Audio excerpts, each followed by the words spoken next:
We can all agree that Imbibitor Lunae is really good in Honkai Star Rail, so today I want to give my thoughts about him now that a week has gone by since he came out, and I want to talk about whether or not he is the best DPS in the game right now. So first I want to talk about what makes him so good in the game. So I do think, the biggest good thing about him is just his strong damage, which makes sense because he is a DPS character. His damage to, 3 targets is very strong, and I do believe it's the strongest in the game at the moment, which, kind of makes sense with, newer limited characters being stronger than the old ones. Gacha games will tend to have that happen just to, make the newer characters have, value in the moment for people to pull. But also not just, his damage being higher, but also in terms of, building him. You don't really have to do, not really building him, but also like running him. You don't really have to worry about doing like very specific things like Kafka. Since he works like a normal DPS character, he benefits just like the other DPS characters do from your like typical support characters like Bronya and Ting Yun, which is very nice because I'm sure many players, if you have a Bronya, you have a Ting Yun, you have at least one of them built. I mean, if you don't have them, then, you have Asta, who is still going to be very good, but, Bronya and Ting Yun will provide a lot to Imbibitor Lunae, whatever other DPS you're using. And also the fact that Imbibitor Lunae is destruction, similar to Blade, that does make them a little more tanky. Not like super tanky, obviously, but definitely more tanky than, like, Hunt and Erudition DPSs, for sure. Now, while Imbibitor Lunae is very good, I am going to address the elephant in the room with what I think is the only issue that he has, or the only thing at least that I think is an issue just from my like testing with him, since I don't have him. So I've used some friend support Imbibitor Lunae's here and there to get a feel for how the character is, and I do think his biggest issue is his skill point consumption and just skill point management in general, because for a lot of characters, and I think it's very reasonable to compare him to Blade. Blade doesn't have that much skill point consumption because he only uses his skill like once every 3 turns to just enhance his basic attack. So because he only has to use it, not that frequently, his teammates can take advantage of the skill points more, so you have some more like options you can use. Whereas for Imbibitor Lunae, because to do his maximum output, you're going to need 3 skill points for him every single time he attacks, unless you have his Squama Sacrosancta stacks up.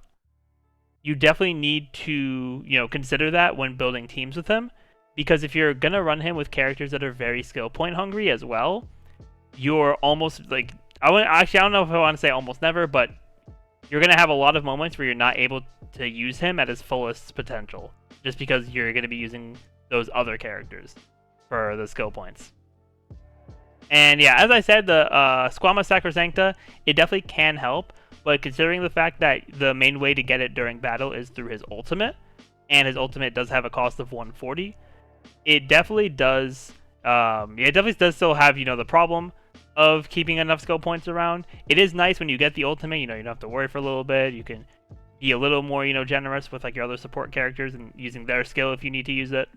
But when he doesn't have those stacks active, you definitely want to make sure your team is like minimizing the amount of skill points that they're using, so that he can make sure he has 3 skill points to do that maximum damage. Because, with the way his kit and his talent works and everything, the more hits he does, the more damage he's going to do.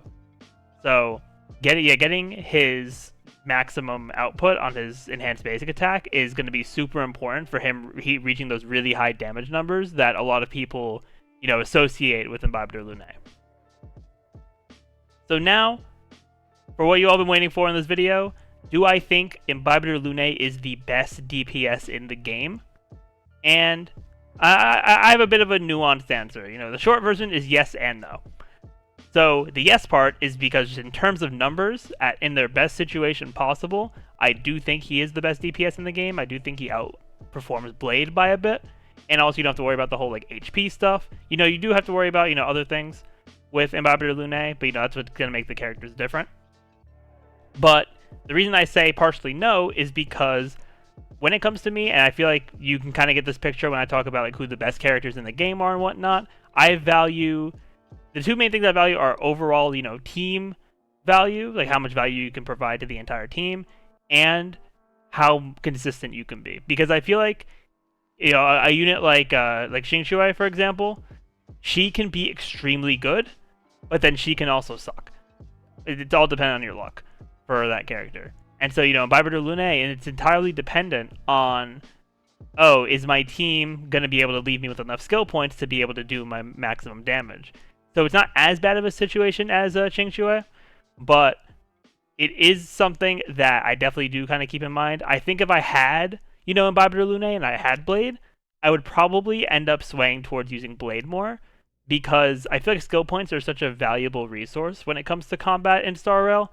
So for having a character that needs 3 of them when you can only carry 5 at a time at max, it definitely is, something that, at least for me as a player, doesn't feel, as worth it compared to some other DPS characters.